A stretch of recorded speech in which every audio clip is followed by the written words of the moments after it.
もしかしたら音量を小さくしたらタイミングが合えばそれっぽく聞こえてくるかもしれませんね。強いな。すごい殴られてるもんね。めっちゃ打撃。ちょうどいいサイズ。あ、やってみる。これ外し方って。カードを変える。ここに電源があるんだけども、これをまずオフにして、でカードを抜き出して、でカードを入れ替えて電源をまた入れるという形ですね。それはですね、これですね。これをこういう状態ですね。はい、で電源を入れますね。横にずらしてみてください。はい。でここのランプがついたら準備ができたって感じで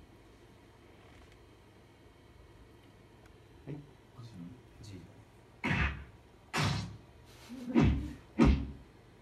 なんだろう。そういう。もうローキルとか。ローゼロ。壊れたね。世界の破滅を感じる。違うのね。何がいいんだろう。あとはメディアカードでなければ、ブースの中でなんかプラスチックのものをぶつけてみるとか。ペン叩くとかどうかな。ね。ちょっと一回トライしてみる？ありあるよ。